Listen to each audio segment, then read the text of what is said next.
तो चलिए हेडिंग डाल लीजिए, हेडिंग डाल लीजिए पैरेलल, हेडिंग डाल लीजिए parallel, parallel plate, parallel plate capacitor, capacitor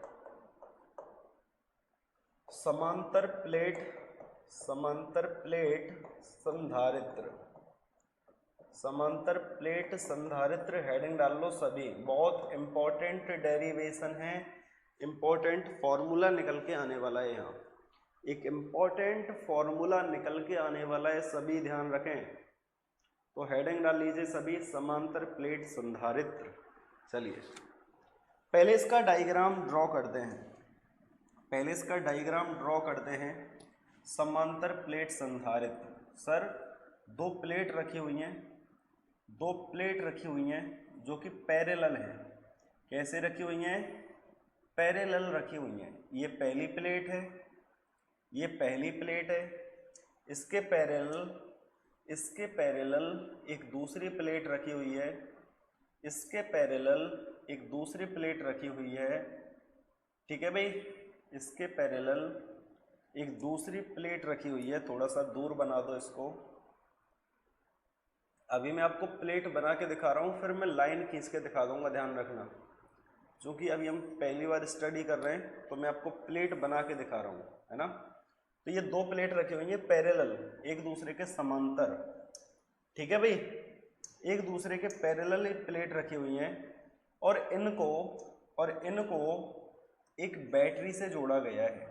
किससे जोड़ा गया है सर? इनको एक बैटरी से जोड़ा गया है। मैंने इनको क्या किया? एक बैटरी से जोड़ दिया, मैंने इनको एक बैटरी से जोड़ दिया। ठीक है, किससे जोड़ दिया? एक बैटरी से जोड़ दिया। लीजिए सर, ये एक बैटरी से जोड़ दी गई। बैटरी है डेल्टा वी, डेल्टा वी का मतलब है B positive minus B negative, है ना। तो इधर इधर पॉजिटिव चार्ज फ्लो होगा, इधर पॉजिटिव चार्ज फ्लो होगा और ये फ्लो होते होते इस पूरी की पूरी प्लेट को पॉजिटिव चार्ज कर देगा। इस पूरी की पूरी प्लेट को कैसा चार्ज कर देगा? Positive charge. इधर नेगेटिव चार्ज फ्लो होगा और ये फ्लो होते होते इस पूरी की पूरी प्लेट को नेगेटिवली चार्ज कर देगा। ये पूरी की पूरी प्लेट नेगेटिवली चार्ज हो जाएगी। समझ में आ गई कहानी इसकी? समझ में आ गई कहानी इसकी? तो इसके ऊपर V पॉजिटिव आ जाएगा। कैसा विभव आ जाएगा? पॉजिटिव। और इसके ऊपर कैसा विभव आ जाएगा? नेगेटिव। कैसा चार्ज आएगा इसके ऊपर? प्लस Q चार्ज आएगा। अच्छा, अगर ये प्लेट है, देखो प्लेट ऐसे रखी हुई है, ध्यान से, ऐसे नहीं है, ऐसे रखी हुई है प्लेट।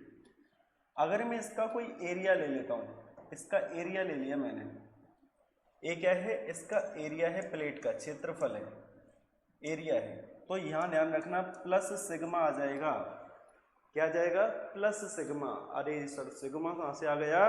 तो याद करो पिछला चैप्टर, पिछला चैप्टर एरिया चार्ज डेंसिटी, क्षेत्रफल आवेश घनत्व, याद है क्या? याद है क्या? क्षेत्रफल आवेश घनत्व, क्षेत्रफल, ये क्या हुआ?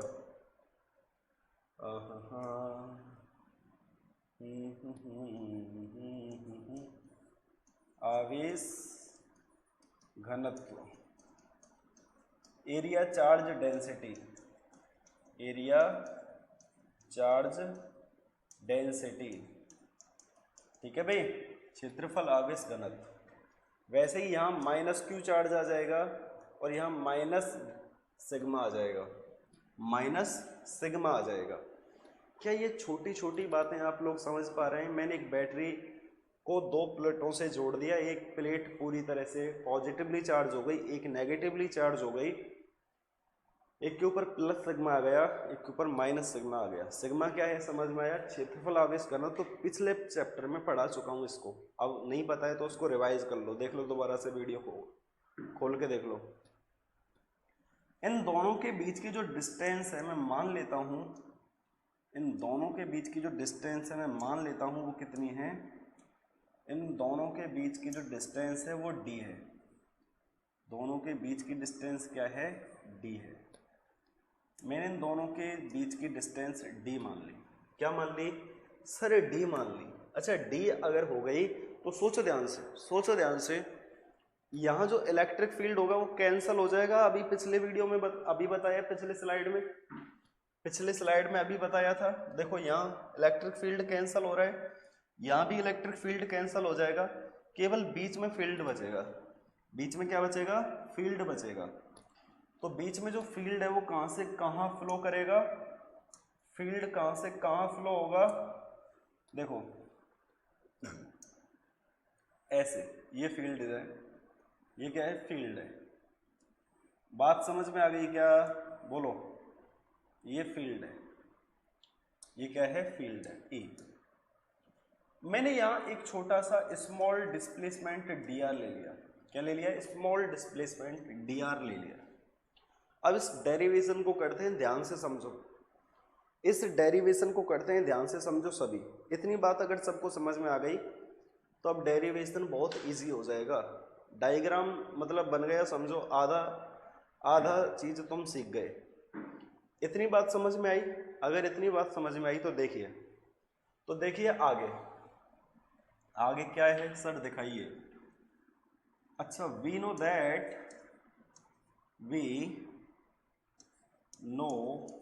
दैट, हम जानते हैं। हिंदी में भी लिख लिया करो यार कुछ। अब कुछ बातें छोटी छोटी हैं, इनको इंग्लिश में लिखना सीख जाओ, नहीं तो इंजीनियरिंग करूंगा तो बहुत दिक्कत आएगी। हम जानते हैं E is equal to sigma upon क्या होता है? बताओ, सिग्मा अपॉन क्या होता है? बोलो भाई, सिग्मा अपॉन क्या होता है? एक बात ध्यान दो, क्या दो फील्ड है यहाँ? इसकी वजह से E1, इसकी वजह से E2। तो आपको मैंने पढ़ाया था कि जो E होता है वो होता है सिग्मा अपॉन 2 एप्सिलॉन नॉट। याद है क्या? तो दो फील्ड है, E1 की वजह से होगा सिग्मा अपॉन 2 एप्सिलॉन नॉट और इसकी वजह से होगा सिग्मा अपॉन 2 एप्सिलॉन नॉट, जुड़कर हो जाएगा 2 सिग्मा अपॉन 2 एप्सिलॉन नॉट। 2 से 2 कैंसिल हो जाएगा तो बचेगा एप्सिलॉन नॉट। याद है क्या? ये याद है क्या? बताओ। अगर याद नहीं है तो याद कर लेना, इसको याद कर लेना, ठीक है? नहीं याद है तो E बराबर सिग्मा अपॉन एप्सिलॉन नॉट, पिछले वीडियो से निकल के आया है। समझ में आई क्या बात? पिछले चैप्टर से निकल के आई है ये बात, सिग्मा अपॉन एप्सिलॉन नॉट। अगर आप इतना जानते हो सर, अगर हम इतना जानते हैं तो क्या होगा? तो कुछ नहीं होगा। होगा क्या? देखो एक बात और जानते हो आप, ये एक पर्टिकुलर डायरेक्शन में है तो minus dv upon D R के बराबर होगा क्या? बताइए, minus dv upon D R के बराबर होगा क्या? अगर ये पर्टिकुलर डायरेक्शन में है तो minus dv upon D R के बराबर होगा। बताइए, इतनी बात मैं आपको सिखा चुका हूँ, यहाँ तक किसी को भी कोई दिक्कत नहीं होनी चाहिए मेरे हिसाब से। क्या बात समझ में आ रही है आप लोगों को भाई? इतनी छोटी छोटी बात समझ में आ रही है? अगर इतनी छोटी छोटी बात समझ में आ रही है तो देखो आगे, तो ये हो जाएगा sigma upon epsilon not, D R को इधर ले जाओ तो D R is equal to minus D V. दोनों तरफ इंटीग्रेट कर देते हैं, दोनों तरफ क्या कर देते हैं? इंटीग्रेशन कर देते हैं। डी आर को कहाँ से कहाँ तक इंटीग्रेट करना होगा? जीरो से डिस्टेंस देखो डी तक, और इसको सर वी नेगेटिव से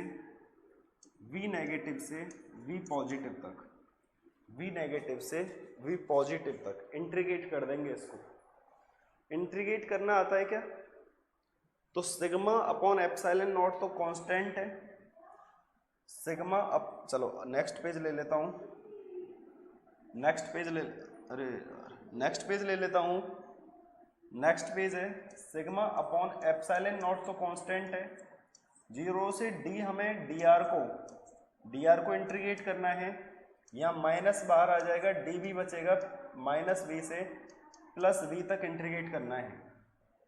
तो ये बनेगा sigma upon epsilon not, D R को इंटीग्रेट करोगे तो आर 0 से डी इज इक्वल टू ये बचेगा minus V positive minus V negative. अच्छा उल्टा कर दिया क्या हमने, उल्टा कर दिया क्या, v positive minus v negative, उल्टा कर दिया क्या, v पॉजिटिव से v नेगेटिव। अरे यार उल्टा चार्ज फ्लो कर दिया हमने, चार्ज को उल्टा फ्लो कर दिया, सॉरी। ये v पॉजिटिव से v नेगेटिव की तरफ जाएगा, है ना। देखो v पॉजिटिव से नेगेटिव जा रहा है ना, पॉजिटिव से नेगेटिव उल्टा लिख दिया मैंने, पॉजिटिव से नेगेटिव जा रहा है ना, उल्टा लिख दिया मैंने, पॉजिटिव से नेगेटिव।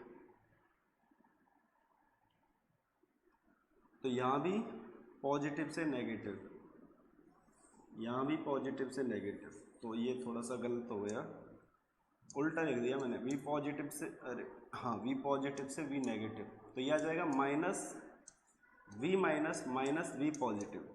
समझ में आया, समझ में आया।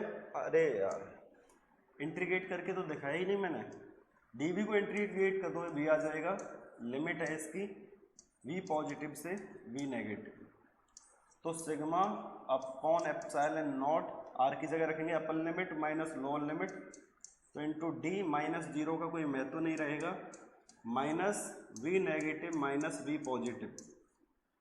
तो यह आ जाएगा sigma upon epsilon not into D is equal to, इसको पलट देंगे, v positive minus v negative. अच्छा बताओ v positive minus v negative को डेल्टा v लिख सकते हैं क्या, तो डेल्टा v बराबर हमारा फाइनली आंसर आएगा sigma d upon epsilon not, ये निकल के आएगा।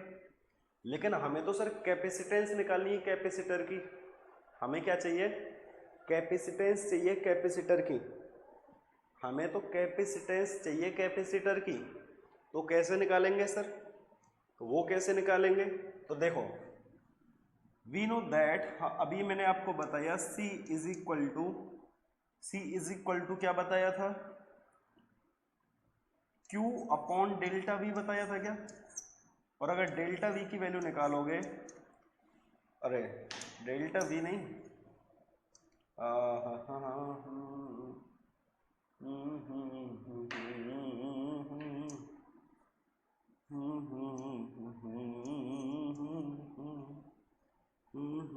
प्लस Q, बड़ा Q माना है ना, तो कैपिटल Q मान लिया मैंने।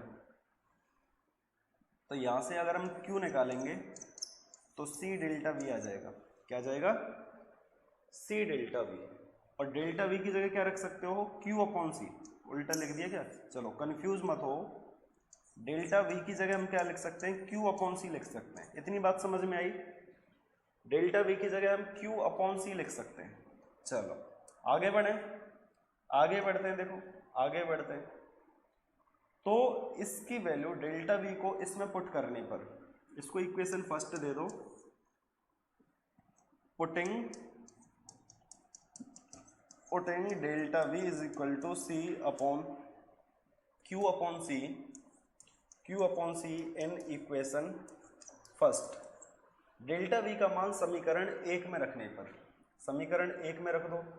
अच्छा ये बात तो आप जानते ही हो, साथ ही साथ इतना भी जानते हो क्या, जो एरिया चार्ज डेंसिटी है वो Q अपॉन ए होता है, area charge density Q upon A होता है, जानते हो क्या। पिछला चैप्टर पढ़ ले, ध्यान से पढ़ लो, काम आएगा। तो इसको भी हम इसमें पुट कर देते हैं, तो डेल्टा V की जगह Q अपॉन C रखोगे, Q upon C is equal to, इसकी जगह रखोगे Q अपॉन ए, तो Q upon A D by epsilon not, यह आ जाएगा क्या, Q से Q कैंसिल हो जाएगा, तो फाइनली C की वैल्यू आ जाएगी, C की वैल्यू आ जाएगी A epsilon not upon D. बहुत इंपॉर्टेंट फॉर्मूला है, याद रखना, जहाँ C क्या है, कैपेसिटेंस है, D डिस्टेंस है, A क्या है, एरिया है, A क्या है, एरिया है, एप्सिलॉन नॉट परमिटिविटी है, पारगम्यता है माध्यम की, परमिटिविटी है। क्या इतनी बात समझ में आई? अच्छा ये कहाँ होगी, ये कैपेसिटेंस कहाँ होगी? तो मुझे बताओ, अभी हमने इन प्लेटों के बीच में कुछ फिल किया था क्या? नहीं सर, नहीं। इनके बीच में तो एयर भरी हुई है ना, तो ये एयर में होगा। कहाँ होगा? हवा में होगा या निर्वात में होगा। समझ में आई बात? ये जो कैपेसिटेंस होगी वो कहाँ होगी?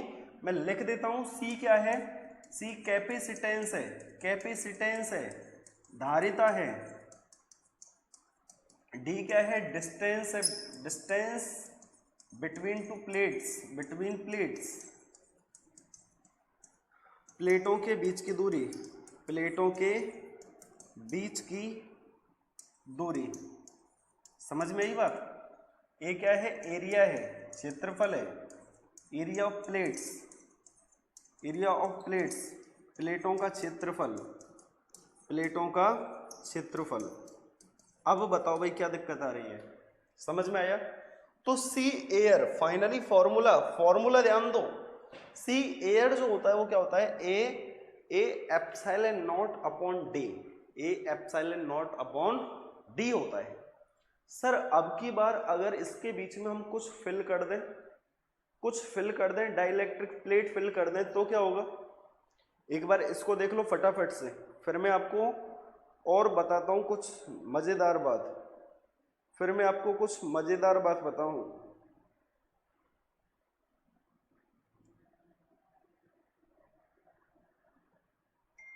ठीक है भाई, समझ में आई बात? चलो मजेदार बात बताता हूं, सुनो। मजेदार बात क्या है, सुनो, मजेदार बात सुनो। Capacitance, capacitance of parallel, parallel plate capacitor, capacitor with dielectric, dielectric plate, dielectric slab, dielectric slab, dielectric slab is filled, is filled. ठीक है? समांतर प्लेट संधारित्र, समांतर प्लेट संधारित्र की धारिता, समांतर प्लेट संधारित्र की धारिता जब, जब प्लेटों के बीच, जब प्लेटों के बीच, प्लेटों के बीच क्या भरा हो? प्लेटों के बीच परावैद्युत भरा हो, परावैद्युत अर्थात के भरा हो, भरा हो। ठीक है? मान लो पानी भर दिया या कुछ और भर दिया, नहीं समझ में आ रहा है तो देखो, जैसे एक कैपेसिटर है, आप इसको खोलोगे, खुल जाए यार, अरे भाई खुल जाए, बच्चे तेरा इंतजार कर रहे हैं यार।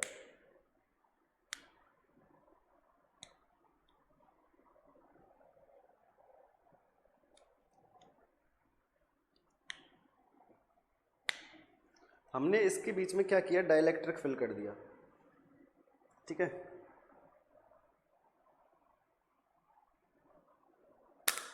देखो ये आप देखेंगे, मैंने इसको खोल दिया, आप इसके बीच में देखो पीला पीला येलो येलो दिख रहा है क्या? आपको येलो येलो दिख रहा है इसके बीच में? यही है परावैद्युत, यही है परावैद्युत। ठीक है? क्यों भर रहे हैं अभी समझ में आएगा, क्यों भर रहे हैं अभी समझ में आएगा। ठीक है? क्यों भर रहे हैं अभी समझ में आएगा। तो फिर से डायग्राम बना लो, दो प्लेट बना लो पहले तो।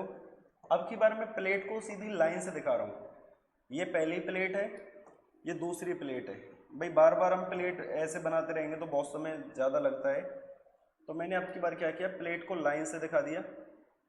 दोनों दोनों डी डिस्टेंस पर रखे हुए हैं, दोनों किस पे रखे हुए हैं, डी डिस्टेंस पर रखे हुए हैं। डी डिस्टेंस, अरे यार, अरे भाई, मैंने दो प्लेट बना ली, इन दोनों के बीच में, इन दोनों के बीच में एक डाइलेक्ट्रिक स्लैब फिल कर दिया, दोनों के बीच में एक डाइलेक्ट्रिक स्लैब फिल कर दिया, समझ में आई बात? दोनों के बीच में एक डाइलेक्ट्रिक स्लैब फिल कर दिया जिसकी मोटाई T है, मान लो जिसकी मोटाई क्या है, T, डाइलेक्ट्रिक K है ना, K है ये। तो यहां से ये प्लेट 1 है, ये प्लेट 1 है और ये प्लेट 2 है, तो यहां से यहां तक की जो डिस्टेंस है वो मैंने मान ली x1 है, यहां से यहां तक की डिस्टेंस मैंने मान ली x2 है, और ये पूरी डिस्टेंस जो प्लेटों के बीच की है वो d है, प्लेटों के बीच की है वो d है। इनको हमने एक बैटरी से कनेक्ट कर दिया, इनको हमने एक बैटरी से कनेक्ट कर दिया, इसको मैं बैटरी से जोड़ के दिखा देता हूं आप लोगों को। पिछला वाला डायग्राम है सेम, बस बीच में क्या आ गया है, डाइलेक्ट्रिक स्लैब, एक डाइलेक्ट्रिक स्लैब आ गया है बीच में, बस और कुछ नहीं है, सेम पिछला वाला डायग्राम है। अब इतना तो जानते हो ना, अब की बार प्लेटों को मैंने लाइन से दिखा दिया है, बाकी कुछ नहीं, आप चाहो तो प्लेट बना सकते हो, ठीक है भाई।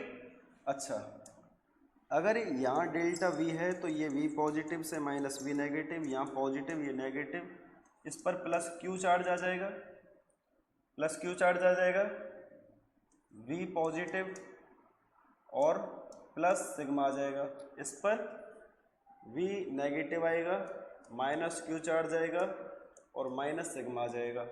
इतनी बात समझ में आई क्या? ये पूरी की पूरी प्लेट पॉजिटिवली चार्ज हो जाएगी, ये पूरी की पूरी प्लेट नेगेटिवली चार्ज हो जाएगी, समझ में आया? इतनी बात तो मेरे हिसाब से सबको समझ में आ रही होगी, पिछली चीज़ पढ़ा रहा हूँ केवल, है ना, पिछली चीज़ें पढ़ा रहा हूँ। अब देखो ध्यान से, अब देखो ध्यान से, दुर्घटना घटने में देर नहीं लगेगी, ध्यान रखना, फिर चीज़ समझ में नहीं आएगी, ध्यान रखना, अभी समझ लो, बार बार कह रहा हूँ अभी समझ लो भैया। चलो समझने की कोशिश करो। ये डाइलेक्ट्रिक है, डाइलेक्ट्रिक मीन्स इंसुलेटर, एक कुचालक है। तो यहां एक इलेक्ट्रिक फील्ड होगा, E@ 1 मान लेता हूं मैं, इसको E@ 2 कह देता हूं, और यहां एक इलेक्ट्रिक फील्ड होगा, E@ 3 कह दो इसको। 3 पॉइंट पर हमने इलेक्ट्रिक फील्ड देखना है। यहां जो इलेक्ट्रिक फील्ड होगा वो कितना होगा, sigma upon epsilon not, sigma upon epsilon not. यहां कितना होगा, सिग्मा अपॉन एप्सिलॉन नॉट। अब ध्यान से सोचना, अब ध्यान से सोचना, यहां जो इलेक्ट्रिक फील्ड होगा वो कितना होगा, यहां जो इलेक्ट्रिक फील्ड होगा वो कितना होगा, कल पढ़ाया था, याद करो, इंसुलेटर में E इनसाइड जो होता है, इंसुलेटर में E इनसाइड जो होता है, E inside in insulator, in insulator, in insulator कुचालक में वो होता है E आउट अपॉन K। याद है क्या, ये बात याद है क्या, कल पढ़ाई थी। कुचालक में जो इलेक्ट्रिक फील्ड होता है वो E आउट अपॉन K होता है। E आउट कितना है, epsilon not, sigma upon epsilon not, तो क्या हो जाएगा, sigma upon K epsilon not हो जाएगा अंदर, sigma upon epsilon not K हो जाएगा अंदर। ये बात समझ में आई क्या, ये बात समझ में आ गई क्या, बताइए भैया। ये छोटी छोटी बातें आप लोगों को मजबूत बनाती हैं, आपको मजबूती प्रदान करती हैं। अगर ये चीज़ समझ में आ गई, डायग्राम समझ में आ गया, तो आपको डेरिवेशन को करने में देर नहीं लगेगी। एक बार डायग्राम समझ लो, फिर उसको मैं एक बार और समझाऊंगा, एक बार और समझाऊंगा, अगर नहीं समझ में आया हो तो एक बार सोचने की कोशिश करो।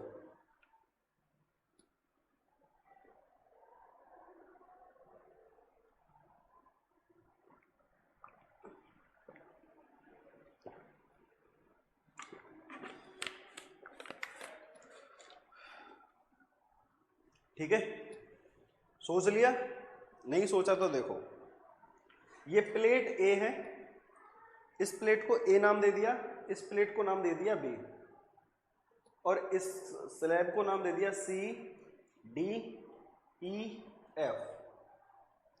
एक स्लैब रखा हुआ है सी डी ई एफ, ठीक है। तो ए से सी तक, ध्यान दो, ए से सी तक का पोटेंशियल डिफरेंस होगा, सी से डी तक का और डी से बी तक का पोटेंशियल डिफरेंस होगा। फाइनली हमें निकालना है B A minus B B, V A minus B B, ये तो पोटेंशियल डिफरेंस है। तो क्या इसको ऐसे लिखा जा सकता है, ए से सी गए तो B A minus B C, अच्छा sir, plus B C minus B D plus B D minus B B. ध्यान से देखो, इससे ये कैंसिल हो जाएगा, इससे ये कैंसिल हो जाएगा, फाइनली हमारे पास बचेगा यही। लेकिन इससे एक फायदा हो जाएगा, पेयर बन गए क्या, पेयर बन गए। तो देखो इसका जो पोटेंशियल होगा वो क्या होगा, E into D, E1 into distance, इसके बीच की डिस्टेंस क्या है x1 प्लस, या E2, इसके बीच की डिस्टेंस क्या है t, यहां देखो E3 प्लस E3, बीच की डिस्टेंस x2। बताओ भैया, इतनी बात समझ में आई क्या? हम डेल्टा वी निकाल रहे हैं ए से बी तक डिस्टेंस में डेल्टा वी निकाल रहे हैं। मेरे हिसाब से इतनी बात सबको समझ में आ जानी चाहिए। E1 का मान रख दो sigma upon epsilon not x1, इसका मान रख दो सिग्मा अपॉन के epsilon not t plus sigma upon epsilon not x2। ध्यान दीजिए सारे में से कुछ कॉमन आ रहा है क्या, sigma upon epsilon not common निकाल लोगे तो अपने पास क्या बचेगा, x1, यहां से बचेगा x2, यहां से बचेगा t अपॉन के, बोलोगे t अपॉन के, यहां से x1 बचा, यहां से x2 बचा, यहां से t अपॉन के बचा। x1 प्लस x2 को क्या लिख सकते हैं, x1 प्लस x2 को d माइनस t लिख सकते हैं क्या? x1 प्लस x2 को d में से t घटा दें तो x1 प्लस x2 आ जाएगा क्या अपने पास? ध्यान से सोचो, पूरा डिस्टेंस d है, d में से x1 और x2 को जोड़ दिया और t को घटा दें तो x1 प्लस x2 बराबर लिख सकते हैं d माइनस t। इसमें से अगर इसको घटा देंगे तो x1 प्लस x2 आ जाएगा अपने पास। तो x1 प्लस x2 की जगह लिख सकते हैं हम सिग्मा अपॉन एप्सिलॉन नॉट, क्या लिखेंगे बोलो, इसको लिख देंगे d minus T plus T by के। ये हमारे पास डेल्टा वी आ गया। क्या आ गया? Delta we. इसको नाम दे दो इक्वेशन फर्स्ट, नाम दे दिया इक्वेशन फर्स्ट। ये कंडीशन कब हो रही है ध्यान रखना, जब प्लेट भरी है बीच में, जब बीच में हमने क्या रख दी, एक प्लेट रख दी, जब बीच में क्या रख दी, एक प्लेट रख दी। अब देखो ध्यान से, अभी फिर मैंने आपको बताया C बराबर होता है भैया Q upon delta we. Delta we बराबर लिख सकते हैं Q अपॉन C। वैसे ही मैंने अभी आपको बताया सिग्मा बराबर होता है Q अपॉन A। तो इस इक्वेशन में पुट कर दो ना, तो यहां लिखेंगे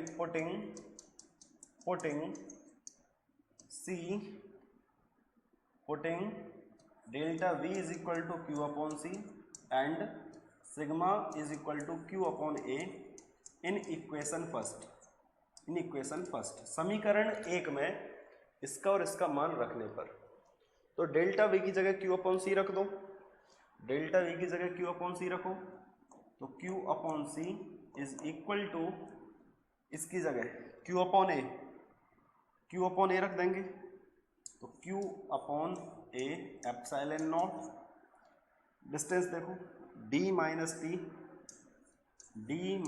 T plus T by K. सोच लिया आपने? बोलो, सोच लिया आपने? तो Q से Q कैंसिल, इस Q से ये Q कैंसिल आउट हो जाएगा। समझ में आया क्या?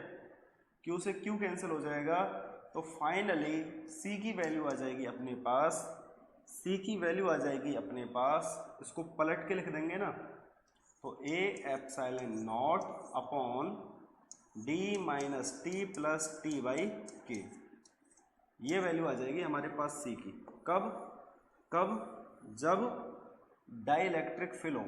डाइलेक्ट्रिक फिल हो, क्या फिल हो? Dielectric. when dielectric is filled, when dielectric is filled, जब परावैद्युत प्लेट रखी हो, जब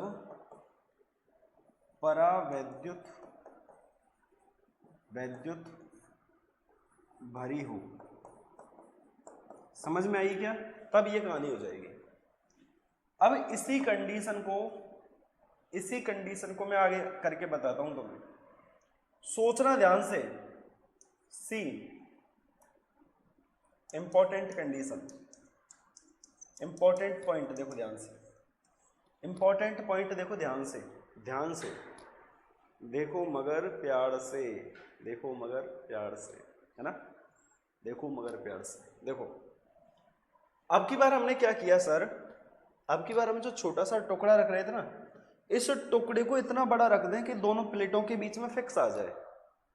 तो क्या प्लेट की जो मोटाई होगी, इस टुकड़े की जो मोटाई होगी, क्या वो इन दोनों के बीच की डिस्टेंस के बराबर हो जाएगी? सोचो, अगर टुकड़े को इतना मोटा रख दिया जाए जितनी इसकी डिस्टेंस है, तो D बराबर T हो जाएगा क्या? when D is equal to T। अगर D is equal to T हो जाए, मतलब इसका मतलब है when dielectric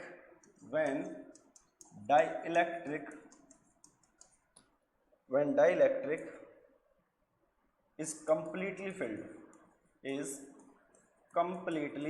filled, जब डाइलेक्ट्रिक पूर्णतः भरा हो, जब परावैद्युत पूर्णतः भरा हो, मतलब तब क्या कंडीशन बनेगी? D बराबर T। तो D बराबर T यहाँ पुट करोगे, D बराबर T पुट करोगे, तो D पुट कर दो भैया, D पुट कर दो, तो C बराबर आ जाएगा A epsilon not upon D minus D plus D by के। इस D से ये D कैंसिल, तो बचा हमारे पास D बाई के। तो C बराबर A epsilon not upon D, और K ऊपर चला जाएगा, सोचो इसको क्या लिख सकते हो? इसको क्या C एयर लिख सकते हैं हम? अभी निकाल के बताया था C एयर। देखो C एयर कहाँ है? ये रहा C air, A epsilon not D। तो C बराबर आ जाएगा हमारा, C बराबर आ जाएगा जब फिल्ड हो, है ना, तो C एयर इंटू के। इस बात को याद रखना, जब ये कंप्लीटली फिल्ड हो, तो ये कंडीशन बन जाएगी, है ना? तो ये कंडीशन आपकी बन जाएगी K इंटू सी एयर। समझ में आया क्या? चलो एक बार इन पॉइंट्स को वापस रिवाइज कर लो, इस पॉइंट को वापस रिवाइज कर लो फिर से। आज आपने क्या क्या सीखा? आपने सीखा हम संधारित्र कैसे बना सकते हैं। तो एक कंडक्टर के बजाय 2 कंडक्टर लें तो ज़्यादा आसान है कैपेसिटर बनाना, क्योंकि एनर्जी कन्फाइंड हो जाती है। दूसरी चीज़ आपने सीखी, सामान्य अध्ययन कर रहे थे, धारिता क्या होती है। तो इस चार्ज को स्टोर करने की जो एबिलिटी होती है ना, उसी को कैपेसिटी सुना है ना। जैसे टंकी की कैपेसिटी 500 ml है या 5000 ml है, मतलब 5000 ml उसमें पानी आ सकता है। वही तो है। समझ में आई बात? कैपेसिटी से ही बना है कैपेसिटेंस। तो संधारित्र में जो आवेश संचित हो सकता है उसको कैपेसिटेंस कहते हैं। C बराबर Q अपॉन डेल्टा V, फेरेड में मापते हैं। जैसे टंकी को आप लीटर में, वैसे यहाँ फेरेड में। समझ में आई? अब समांतर प्लेट संधारित्र, हमने दो प्लेटों को रख दिया एकदम पैरेलल डी डिस्टेंस पर, एक बैटरी से जोड़ दिया, इनके बीच में कुछ नहीं है, एयर भरी हुई है। जब एयर भरी हुई है तो हमारे पास फाइनली फॉर्मूला निकल के आएगा। अगर डेरिवेशन तो आपको आई होप समझ में आ गई होगी, तो फाइनली फॉर्मूला याद रखना है। इससे सीधा क्वेश्चन आपके एनसीईआरटी के उसमें दे रखा है। तो C बराबर A epsilon not upon D, ये फॉर्मूला बहुत इंपॉर्टेंट है, क्वेश्चन आएगा इसके ऊपर। फिर हमने क्या किया, एक डाइलेक्ट्रिक फिल कर दिया बीच में, और डाइलेक्ट्रिक फिल कर देंगे तो फाइनली फॉर्मूला आ जाएगा C इज इक्वल टू, जब फिल हो, A epsilon not D minus T plus T by K। ठीक है भाई? जब ये कंप्लीटली भरा हो, मतलब D की वैल्यू T के बराबर हो जाए, तो ये होगा C is equal to C air into K। इसमें आपके एनसीईआरटी में इसके ऊपर बेस्ड क्वेश्चन दे रखे हैं, मैं क्वेश्चन कराऊंगा। अभी आप इन फॉर्मूलाज को एक जगह लिखते रहें, याद करते रहें, बहुत काम आने वाली चीज़ें हैं, सीधे एग्जाम में क्वेश्चन आपको मिलेंगे। अगर ये चीज़ें आप लोगों को समझ में आ गई तो आज के लेक्चर को करते हैं समाप्त। मिलते हैं नए लेक्चर में नई चीज़ों के साथ। आज के लिए इतना ही। Thank you so much. जय हिंद।